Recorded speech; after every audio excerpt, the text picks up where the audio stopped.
어제 기획재정부에서 2024년도 총세입, 총세출 마감 결과라는 자료를 발표했습니다. 이것만 들으면은 뭔가 싶긴 한데요. 쉽게 말하자면은 우리 정부가 기존에 마련한 예산한 대로 쓸 곳에 돈을 잘 썼는지, 예측한 대로 세금을 잘 걷었는지, 그러니까 나라의 가계부를 정리한 그 결과를 발표했다라고 보시면 되겠습니다. 결론부터 이야기하자면요. 그 정도 걷어들일 거라고 예상했던 수입 30조 원 넘게 못 걷었고요. 예산을 잡아놓고도 제대로 못 쓴 돈의 규모도 꽤 컸습니다. 이럴 만한 사정이 있었던 건지 아니면 뭔가가 단단히 잘못된 건지 이런 부분 한번 살펴봐야겠죠. 이상민 나라살림연구소 수석연구위원 전화로 연결하겠습니다. 위원님 나와 계십니까? 예, 안녕하세요. 예, 안녕하십니까. 사실 이런 이야기 할 때마다 저 청취자분들에게 약간 죄송하다는 생각이 드는 게요. 이 수치가 많이 나오고 그리고 용어 같은 것들도 다소 헷갈리고 생소한 용어들이 나온단 말이에요. 그래도 네. 우리가 이 결과를 꼭 알아야 되는 이유 뭐라고 생각하십니까? 당연히 알아야 되고요. 저는 청취자분들에게 죄송하지 않고 굉장히 당당합니다. 아주 중요합니다. 그 예산에 대한 정의는 굉장히 많이 있는데 제가 제일 좋아하는 정의는 예산은 정치 투쟁의 결과이자 기록이다라는 말이 있어요. 네네. 그러니까 실제로 이 정부가 어디에 뭘 잘하겠다, 뭐 말은 많이 하잖아요. 어느 정부든 말은 다 그렇죠. 잘한다고 예, 그러잖아요. 말의 잔치죠, 다들. 그런데 말이 중요한 것이 아니라 실제가 더 중요한 거고요. 그리고 그 말을 제대로 수행을 했는지 아니면 그냥 공수표에 불과한지는 이 결산상 수치를 보면은 정확히 알 수가 있습니다. 그래서 이런 것들이 굉장히 중요하다. 총세입, 총세출 마감 결과가 중요하다 말씀을 해주셨는데 예. 하나씩 짚어보도록 하겠습니다. 결국에 총세입에서 제일 중요한 게 세수, 국세 수입인데요. 이 예. 부분에서 세수 결손이 많이 발생했어요. 또 30조 원 예. 넘게 세수 결손이 발생을 했거든요. 세부 내용 설명 좀 부탁드리겠습니다. 예.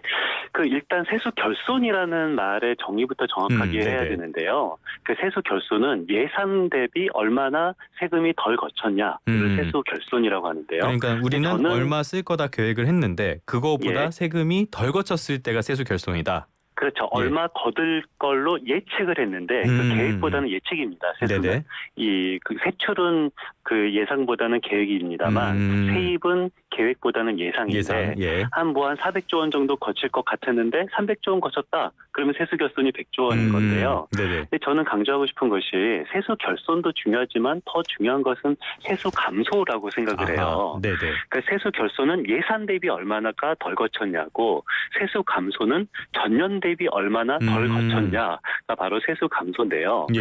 그런데 이 사회수 감소폭이 굉장히 큽니다. 이게 24년도도 세수 감소가 일어났고 23년도도 세수 감소가 일어났는데 2년 연속 세수 감소가 일어났거든요. 예. 근데 제가 조사를 해보니까 1990년부터 22년도까지 전년보다 세수가 감소된 해가 딱 4번밖에 없어요. 그러니까 IMF 때, 이 금융위기 때, 코로나 위기 때 그때 정도를 제외하고서는 세수가 줄어든 적이 거의 없는데요. 예. 그런데 안타깝게도 23년도, 24년도 합쳐서 한 15% 정도 세수가 줄어들었거든요. 예. 근데 15% 줄어든 것이 얼마나 세수가 많이 준 거냐? IMF 때 한 3% 줄어들었습니다. 예. 그리고 코로나 위기 때도 한 2.7% 줄어들었거든요. 네네. 2년 연속 세수가 줄어든 것이 이거는 유례가 없는 굉장히 극단적인 일인데 이 극단적인 일이 23년도, 24년도 연속 발생했다라는 네. 세수 감소 폭이 굉장히 크다라는 것이 저는 세수 결손보다 예. 더 중요하다고 보고요. 그리고 세수 결손은 예상 대비 덜 거친 것이 세수 결손이라고 그랬잖아요. 예. 세수 결손이 24년도에도 일어나고 25년도에도 일어났는데요. 24년도에도 한 30조 원 정도 세수가 안 거쳤고 그렇죠. 23년도에도 한 56조 원 정도 세수가 덜 거쳤는데요. 이것도 과거 최근 20년 동안 가장 세수 결손이 심한 것이 23년도고 두 번째로 세수 결손이 심한 것이 24년도입니다. 그리고 또 거꾸로 말하면은 세수 결손보다 초과 세수라는 개념도 있거든요. 예. 그러니까 예상 대비 얼마나 더 세수가 거친 많이 거죠. 거쳤냐라는 건데, 근데 이것이 오해하지 말아야 되는 게 예상보다 왜 이렇게 많이 거쳤냐가 중요한 것이 아니라 예상을 왜 이렇게 못했냐가 중요한 거예요.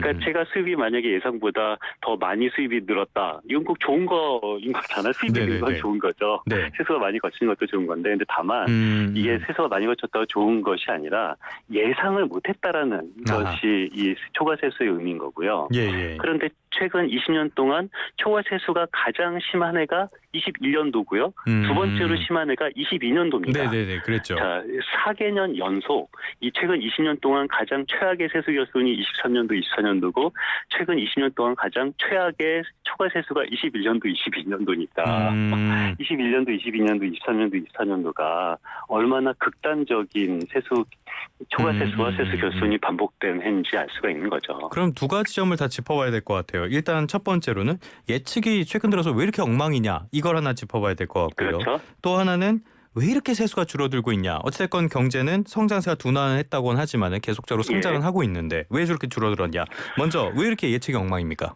일단 예측을 굉장히 잘못한 거고요. 예. 근데 예측의 핵심은 이 법인세 예측이 가장 크게 잘못됐어요. 그러니까 세수 결손이 30조라고 했는데 법인세에서 이 잘못된 예측이 절반이 넘는 15조가 넘습니다. 네네네. 그래서 결과적으로 이 법인세 예측 실패가 세수 결손의 가장 큰 원인이다. 라고 말할 수가 있는데 그럼 법인세 예측은 왜 이렇게 실패했나라고 물어보면 정부는 이렇게 변명을 해요. 기업 이 실적이 이렇게 안 좋을 줄 몰랐어라고 변명을 하는데 네네. 그런데 저는 이것은 잘못된 변명이라고 생각하는 게 그 법인세 수는 그 기업 실적에 대한 후행 지표거든요. 이게 무슨 말이냐면은 23년도 하반기 기업 실적이 안 좋으면은 24년도 법인세 수가 덜 거치는 겁니다. 예. 자, 이 선행 지표는 우리는 예측하기 어려워요. 그러니까 그렇죠. 내년도 법인 실적이 좋을지 안 좋을지 이건 저도 예측하기 어렵고 아무도 예측하기 어려운 건데 후행 지표는 이건 예측하기 굉장히 쉬운 겁니다. 그렇죠. 올해 다 나와 기업 있으니까. 실적이 좋았다면 내년도 법인세 수가 좋은 거고 내년도 기업 실적이 나쁘면은 내후년도 법인세 수가 나쁜 거거든요. 그런데 이렇게 의외로 예측하기 쉬운 법인세 수를 틀린 이유는 이게 예측할 때 그 예측 시기를 업데이트를 하지 않았기 때문인 거거든요. 네네. 그러니까 제가 예전부터 주장하는 거는 아니 24년도 법인세 수를 예측을 할 때 정부는 23년도 7월 기준으로 예측을 해요. 그런데 저는 어차피 국회에서 논의되는 것은 11월 달에 예산이 논의가 되잖아요. 예.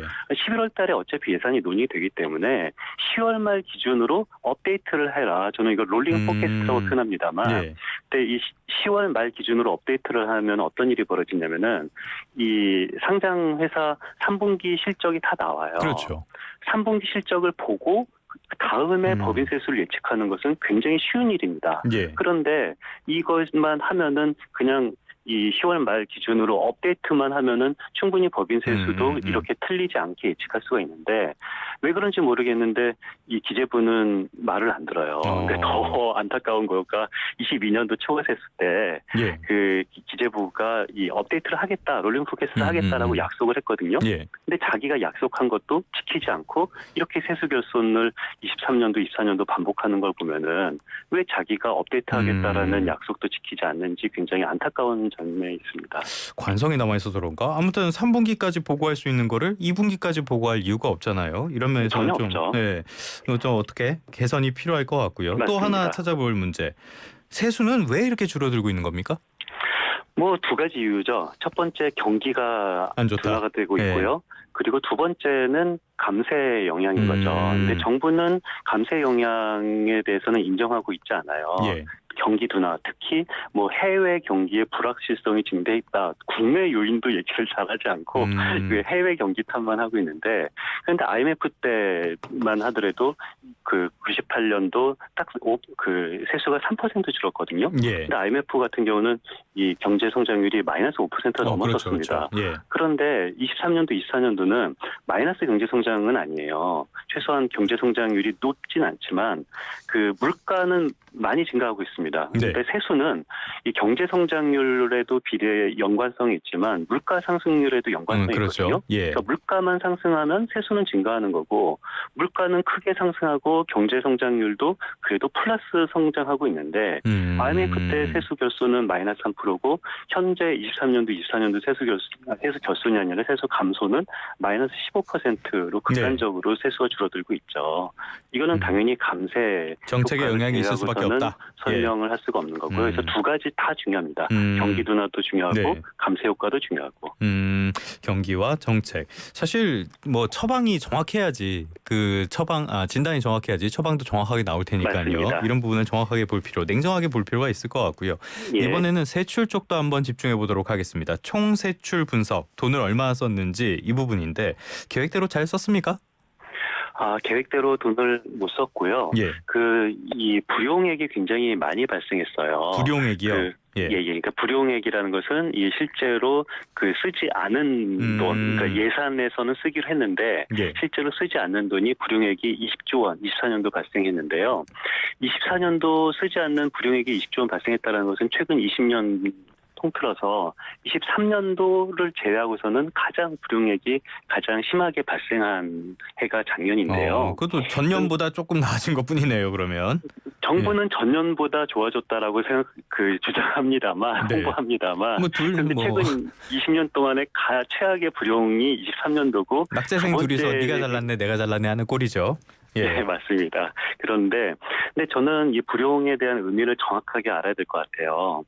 자유시장 경제에서 가장 중요한 것은 시장의 예측 가능성인 거거든요. 예. 그런데 정부가 예산서를 만드는 이유는 시장 참여자들에게 예측 가능성을 높이기 그렇죠. 위해서예요. 예. 예를 들어서 정부 예산서에 1,000억 원을 들여서 컴퓨터 1,000대를 사겠다라고 예산서에 써져 있으면 시장 참여자들은 정부가 컴퓨터를 1,000대를 구매하겠구나라고 공장을 증설할 수도 있고 그렇겠죠. 예. 그런데 정부 예산서에는 1,000억 원을 들여서 컴퓨터를 1,000대를 사기로 했는데 실질적으로는 900억 원을 들여서 컴퓨터를 900대를 살지 800억 원을 들여서 컴퓨터를 800대를 살지 시장 참여자가 아무도 예측할 수 없게 만드는 것이 바로 불용이에요. 그렇네요. 그런데 과거의 불용이라는 것은 이 국회가 확정한 국민의 대표인 국회가 확정한 예산을 집행하는 과정에서 어쩔 수 없이 집행할 수 없는 그런 상황이 생길 수도 있잖아요. 예.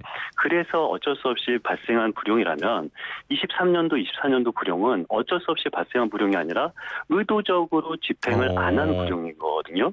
어떤 면이 있길래 그렇게 보시는 거죠? 실제로 정부가 그렇게 30조 원 세수가 결손이 됐잖아요. 예. 예상보다 30조 원 세수가 안 들어왔는데 상식적으로 생각해보면 세수가 들어오지 않았을 경우에 할 수 있는 조치는 두 개밖에 없습니다. 세출을 줄이든지 그렇죠. 부채를 발행하든지 두 개 말고는 다른 방법은 없는 거잖아요. 그런데 세출을 줄이기 위해서 공식적으로 세출을 줄이기 위해서 필요한 것은 추경입니다. 세출 감액 추경인 거고요. 예. 아니면은 부채를 발행하기 위해서 필요한 것은 추경입니다. 이것은 세입 감액 추경인 거고요. 예. 그런데 23년도, 24년도 추경을 하지 않았잖아요. 추경을 하지 않았다는 얘기는 공식적으로 세출을 감액할 수도 없고 공식적으로 부채를 발행할 수도 추가 발행할 수도 없다는 얘기예요. 네네. 비공식적으로 이거는 불용을 하겠다라는 거고요. 실제로 정부는 지방 정부에 줘야 될 교부세 교부금을 임의로 주지 않았어요. 예. 불용을 시켰거든요. 이것은 공식적으로 불용을 하겠다라고 시장에 발표를 했고 그렇다면 시장 참여자들은 정부 예산서를 전혀 믿지 못하게 되는 겁니다. 불확실성이 커진 거네요. 맞습니다. 그런데 시장 경제에서 제일 안 좋은 거가 불확실성 그럼요. 확대인 거죠. 그런데 기재부 쪽에서는 이 불용 예산 규모가 예년과 유사한 수준이다 이렇게 설명을 하고 있거든요. 이 부분에 대해서는 어떻게 평가하세요? 그렇지 않고요. 예. 20조 원이 불용이 됐어요. 20조 원 불용이 된 것은 이거는 전혀 예년과는 몇 배 더 커진 거인 거고요. 예. 그런데 기재부가 예년과 비슷한 수준이다라고 주장하는 근거는 20조 원 불용 중에서 차 떼고 포 떼고 실질적 불용이다라는 제가 한 번도 배워보지 못했던 교과서에 없는 개념을 창의적으로 만들어서 저도 그런 말 처음 들어봤습니다. 만들었는데 저도 처음 들어봤으니 전문가도 처음 들어봤는데요. 근데 기재부가 주장하는 실질적 불용은 지방 정부에 주지 않는 교부세 교부금을 빼고 말한 거거든요. 예. 그런데 대한민국 헌법에 따라서 이 행정부는 국회가 정한 지출을 집행을 해야 되는 거예요. 예산은 국회가 확정하는 거잖아요. 근데 여야가 합의를 해서 땅땅땅을 한 겁니다. 예. 어떤 지자체는 교부세를 1,000억 원 주고 어떤 지자체는 교부세를 2,000억 주겠다라고 여야가 땅땅땅 했는데 행정부가 임의로 아니 나는 1,000억 원 안 줄 거야. 나는 2,000억 원 안 줄 거야라고 한 것이 교부세 교부금을 임의로 감액한 거거든요. 예. 임의로 불용을 하면서 감액을 한 건데 이것이 바로 이 불용이 아니다. 실질적 불용이 아니다라고 기재부는 주장하는 건데요. 예. 근데 교부세 교부금을 지급하지 않는 것은 이거는 당연히 실질적 불용인 거고 다른 불용보다 오히려 더 시장의 예측 가능성을 나쁘게 만드는 나쁜 불용인 거죠. 알겠습니다. 이렇게 변명만 할 상황이 아닌 것 같은데요. 어찌됐든 간에 쓰지 않은 돈이 생겼다는 거잖아요. 그러면 예. 이 돈은 뭐 저축하나요? 어떻게 되는 겁니까? 쓰지 않는 돈이 생겨서 저축을 할 수 있으면 얼마나 좋겠습니까? 근데 문제는 이 쓰지 않는 돈이 생겼음에도 불구하고 세수 감소폭이 30조 원이라고 그랬잖아요. 그래서 예. 결손분이. 그래서 세수 결손은 30조 원인데 불용 금액 그 억지로 쓰지 않는 돈이 20조 원이기 때문에 20조 원을 안 썼다 하더라도 세수 결손 30조를 채울 수가 없는 거죠. 그렇죠. 그래서 저축을 할 수 있는 여력이 있는 것은 네네. 아니고요. 더 재정 건전성이 악화되는 악화됐다. 겁니다. 그렇다면은 이렇게 남았다고 해서 뭐 추경으로 쓰거나 이럴 수는 없는 거네요. 예, 이게 형식적으로는 뭐 2조 원 정도 이 세계잉여금이 발생했다라고 또 기재부는 주장하는데요. 예. 그런데 저는 이 세계잉여금 추경 재원으로 형식적으로는 쓸 수가 있죠. 근데 이것이 저는 경제적으로는 의미가 없다고 생각하는 게 예. 예를 들어서 제가 10억짜리 집을 사는데 제가 진행자님한테 자랑을 하는 거예요. 저 10억짜리 집을 사는데 부채 한 푼도 그 빚 안 빌렸어라고 말하면은 깜짝 놀랐잖아요. 예. 아니 어떻게 현금 10억으로 집을 샀지라고 놀라실 텐데 그런데 사실은 올해 제가 부채 빚을 지지 않는 건 맞지만 작년에 은행에 15억의 빚을 지고 그리고 나서 가만히 가지고 있다가 올해 이 집을 산 거예요. 그래도 놓고서 저는 올해 부채를 발행하지 않고 집을 현금으로 샀어라고 자랑을 하면은 저는 사실 전혀 그 자랑할 거리가 안 되는 거잖아요. 올해 빚을 안 졌지 작년에 빚을 진 거죠. 네네네. 마찬가지입니다. 그러니까 이 정부는 2조 원 이 세계잉여금이 남았다라고 주장을 합니다만 2조 원 세계잉여금이 남은 거는 작년에 그만큼 추가로 빚을 졌기 때문에 부채를 발행했기 때문에 잉여금이 남은 거고 물론 2조 원 세계잉여금은 올해 추경 재원으로 쓸 수는 있습니다만 이것은 빚을 발행하지 않고 남은 돈으로 추경을 한다라고 정부는 주장을 합니다만 네네네. 사실은 작년에 빚을 지고 남은 돈을 올해 추경에 쓰는 거죠. 알겠습니다. 좀 어려운 상황이라고도 볼 수가 있겠는데 아무튼 간에 네. 추경 이야기가 나왔으니까 요것도 간략하게 좀 여쭤보고 가도록 할게요. 그렇죠. 추경을 해야 할지 말아야 할지 그리고 한다면은 앞서도 말씀하신 대로 재정 건전성이 나빠진 상황이니까 이 재원 마련은 어떻게 해야 될지 위원님께서는 어떻게 보십니까? 일단 추경은 해야 되는 거고요. 해야 된다. 왜냐하면은 예. 그 가장 시장에서 중요한 것은 예측 가능성이라고 강조하고 있잖아요. 예. 그런데 그 작년 정부 예산서를 시장 참여자들이 믿지 못하는 것과 마찬가지로 올해 예산서도 시장 참여자들이 아무도 믿지 못해요. 그렇죠. 왜냐하면 본 예산으로 끝난다라고 생각하는 시장 참여자들은 거의 없고 실질적으로 본 예산서에는 여기에 10억을 쓴다고 했지만 10억을 쓸지 12억을 쓸지 13억을 쓸지 아무도 모르는 상황이잖아요. 예. 그래서 예측 가능성을 높이기 위해서 조속히 추경을 해서 필요하다. 본 예산을 확정해야 된다라고 예. 주장을 하고 있고요. 추경의 재원은 무엇이냐라는 질문을 하셨는데요. 일단 그 작년에 남은 이 세계잉여금도 있습니다만 네. 그리고 국회에서 이 정부 감액을 막은 부분이 있어요. 예, 예를 들어서 예. 상속세 같은 부분도 정부 감액을 받았고 국회에서 감액한 부분도 있습니다. 그래서 그런 부분 같은 경우는 충분히 추경 재원으로 쓸 수가 있는 거고요. 예. 그리고 재정 건전성 얘기를 하셨는데 재정 건전성을 걱정하는 나라는 전 세계에서 사실상 우리나라밖에 없거든요. 이게 무슨 소리냐면은 예. 재정 건전성이라는 말은 조금 오래된 말인 거고 다른 선진국은 재정의 지속 가능성을 얘기하는 경우가 많아요. 당연히 후세대를 위해서 재정 지속 가능성을 높이기 위해서 우리는 노력을 해야 되는 거죠. 예. 그래서 너무 많은 부채를 발행하면 안 되고 너무 많이 돈을 쓰면 안 되는 것은 너무도 당연한 말인데 문제는 우리가 기업 경영을 생각을 해봤을 때 이 기업 경영의 원칙이 이 부채를 제로로 만들기 위해서 투자도 하지 않고 나는 가만히 있을 거야 라는 기업은 없는 거죠. 뭐 그런 경우 도태되겠죠. 그렇죠. 기업 경영의 목적은 부채가 많으면 많을수록 좋은 것은 당연히 아니지만 부채가 적으면 적을수록 좋은 것도 당연히 아니에요. 적절한 부채 비율을 유지하면서 적절하게 투자할 때는 투자를 하고 그리고 투자를 하지 않을 때는 투자를 하지 않는 거가 기업 경영의 일반적인 방식이잖아요. 국가 경영도 마찬가지입니다. 부채를 제로로 하면서 어떠한 투자도 하지 않는 것이 이 국가 경영의 목표는 아닌 거고, 이 국가 부채도 많으면 많을수록 좋은 것은 당연히 아니고, 적으면 적을수록 좋은 것도 당연히 아니고, 네네. 적절하면 적절할수록 좋습니다. 투자할 때는 투자를 하고, 그리고 이 투자를 하지 않을 때는 좀 아끼고, 이것이 바로 이런 식으로 해서 경제 성장률을 높이는 거가 국가와 기업의 지속 가능성을 높이는 가장 더 중요한 방법입니다. 참 어려운 상황입니다. 그래서 재정의 중요성이 더 커졌는데 일단은 뭐 여러 가지 솔루션들을 이야기를 했지만 일단 세수 예측의 정확성부터 높이는 게 가장 급선무가 아닌가 싶습니다. 지금까지 이상민 나라살림연구소 수석 연구위원과 함께 예산을 둘러싼 다양한 이야기들 나눠봤습니다. 오늘 말씀 고맙습니다. 예, 감사합니다.